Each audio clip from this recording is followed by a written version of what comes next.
Isang magandang morning dyan mga ka-Osmo. Bali, ang gagawin natin ngayon is mag-draft off tayo ng ating mga estudyante. Dalawa lang yung draft natin dahil si Zia is walang pasok every Friday. Okay. Magandang umaga sa lahat ng bumabiyahe. Unang draft off, si Kuya. Ayan, dito. Sunod draft off natin, si Ate. Bali, this is downtown Tagbilaran. Medyo ma-traffic guys, pero hindi naman masyado. Okay, lahat ng tao naghahanda para pumasok, mga estudyante papasok, kaya makaka-encounter ka talaga ng medyo pagbagal. Okay, dito pala tayo dumaan guys sa Wisdom banda. Okay, papuntang Dao. Dito, liliko tayo ng kanan dyan sa may unahan. Kaya medyo matraffic lang dito dahil dyan sa kaliwa may isang malaking school din. Parang Chinese school. Wisdom lang ang alam kong tawag dyan eh. Hindi ko alam ano yung full name ng school.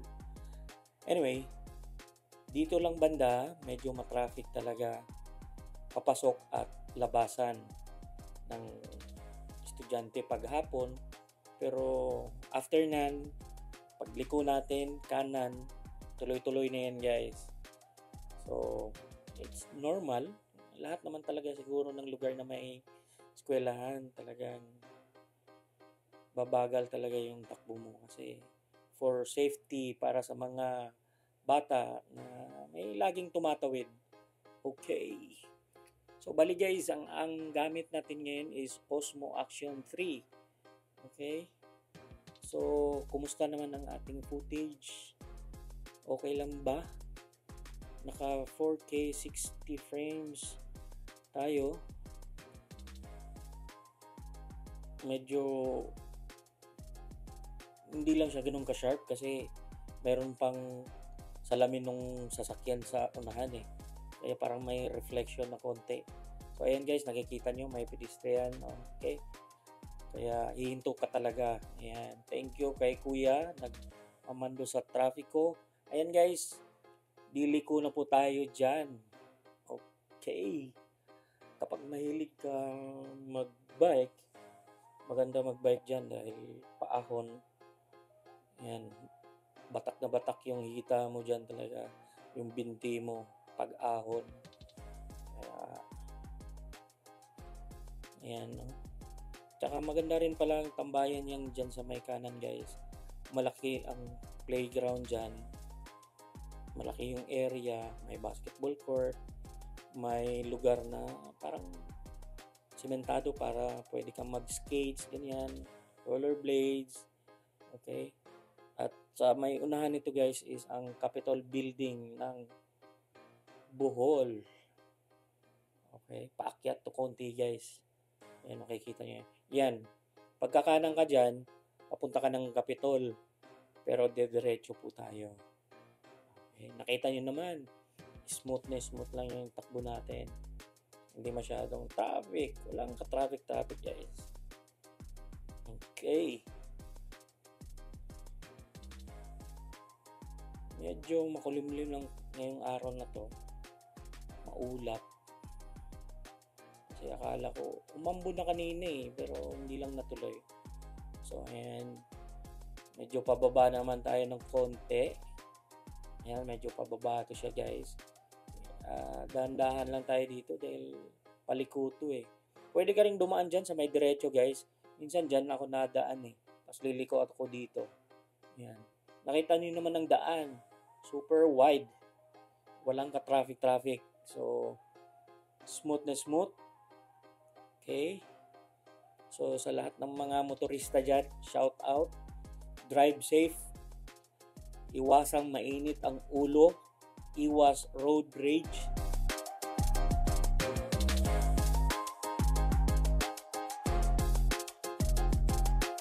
Usap lang. Wala nang sagutan. Wala nang away-away. Sakit ng ulo yan eh. Nakita nyo naman? Tuloy-tuloy lang yan guys. Okay? Hindi pa nalinisan yung salamin dahil paulan-ulan pa eh. Yan o, parang may reflection pa. Yan. Nakita nyo guys? Dire-diretso lang yan. Ayan o. Smooth na smooth. Walang ka-traffic.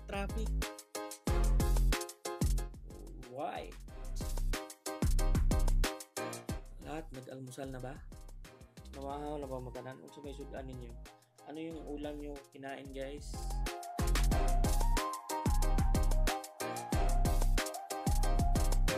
Bali dito, kakaliwa naman tayo. Okay. Alright. Tingin sa kaliwa, tingin sa kanan. Pag safety, liko. Okay. Oops! Yan, laglag tuloy. Naka-tripod na maliit lang kasi itong Osmo natin, guys. Pinatong lang natin. Dapat kasi naka-sticker pala yun eh. Naka-dikit talaga siya sa dashboard. Pero okay lang. Focus lang yan. Nasa low naman eh. Anyway. Ayan guys.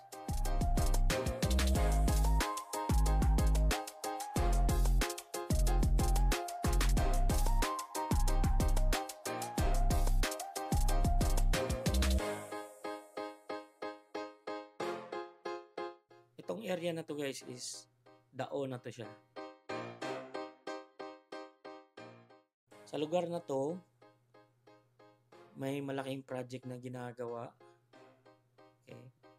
Bali, inaayos nila yung daan. Pero kung ako ang tatanungin, mas gusto ko tong ganito eh, yung asphalto. Kasi parang ramdam ko parang smooth para sa akin yung takbo eh. Hindi kagaya ng semento na hindi tuloy-tuloy, hindi magkadugtong lahat. May mararamdaman kang bumps or alog konti kasi may yung mga dugtong ba. Ganun. Ito na guys. Ayan. Bagong tapos lang to eh. Ma-feel good mo nga muntol-untol ka gamay. Samot na good o medyo maliit yung sasakyan mo, mababa, ganyan. Medyo ramdam mo yung pag bounce. Pero okay lang. Ayan dito, bago na yan. Okay, bago na yung daan. At dito naman sa bandang unahan konti, kasalukuyang ginagawa pa at hindi pa tapos yung magkabilaan. Yung bandang kaliwa pa lang ang tinatapos. Ayan, tapos ng semento yung isang diretso na yun. Yung konti na lang dito sa ano. Mahirap dito banda guys pag umuulan. Kasi hindi mo makikita yung dinadaanan mo eh. Medyo mababa kasi itong area na to. Kaya pag malakas yung ulan, bumabaha, yung natatabunan to, eh may mga lubak-lubak dyan. Kaya kayong mga nagmumotor, please ingat kayo kasi may nakikita ako, mayroon iba sumisemplang dahil hindi napapansin, biglang nagugulat, ni-shoot sa ano eh, sa Tagalog yung bangag o buho. So may butas, yun. Kaya konting ingat lang at sana matapos na agad yan. Ito, diretso na naman, tapos na dito banda. So smooth na. Okay. So bali dito yung school ni ate. Medyo malayo-layo. Bali magkalayo sila ng school guys dahil si kuya is transferee galing Mindanao. So ngayon, nung pagpunta niya dito is nagsimula na ang klase ng school nila ate at hindi na siya napa-enroll. Nahuli siyang dating dito. Kaya doon siya sa kabilang school natanggap. Sayang naman kung lilipat na naman siya dito. So doon lang muna siya. So far okay naman yung performance niya. So ganoon, magkalayo sila ng school. Kaya magkaiba mo rin silang ihahatid. From main highway, malayo-layo din to guys ha. Medyo may kalayuan din. Kasi looban to eh. Papasok ka talaga eh. Sasadyain mo talaga yung school nila sa may loob eh. Kaya medyo pahirapan din to kapag ganyan nga, pag medyo umuulan. Ayan, pag maglakad ka ay malayo-layo, ganyan. Kung hindi man umuulan, mainit, talagang mainit. May kawawa naman yung mga estudyante na maglakad papunta palabas. Yan, sasadyain mo talaga. So anyway, so kayong mga bata, mag-aral talaga kayo habang pinapaaral kayo ng magulang nyo. Ayan, mag-aral kayong mabuti dahil hindi madali ang magpapaaral. Ayan. Okay.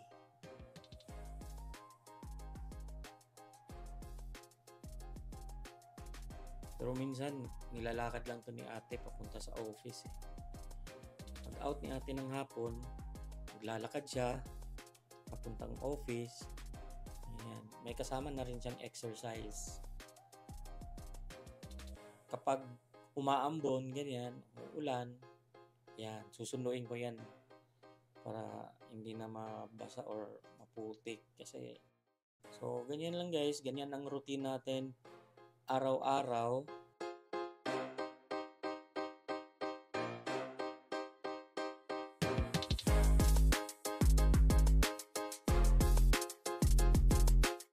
So, minsan napapansin ko dahil kaya sa tempered na nilagay ko sa my lens.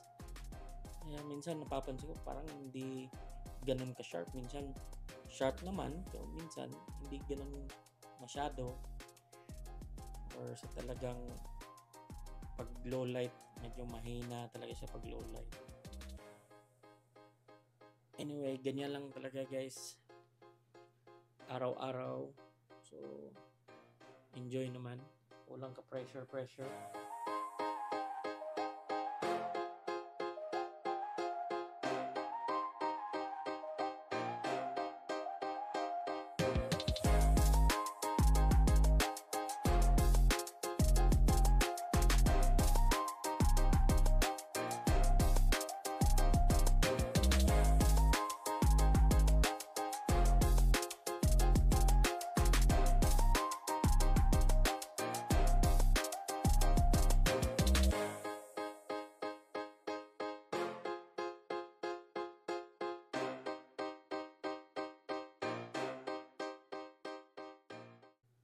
So, ayan guys, oh, nakita niyo naman yung sa kanan.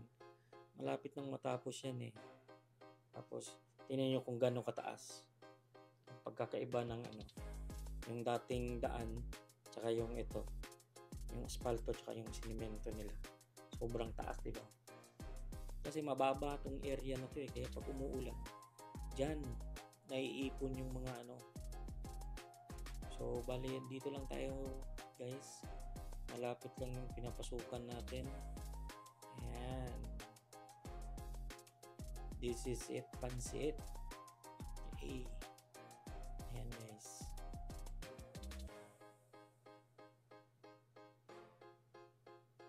You arrived in your destination. Okay. Okay, maraming salamat sa lahat. Shout out again sa lahat ng mga ka-Osmo. So, okay guys. Salamat. God bless.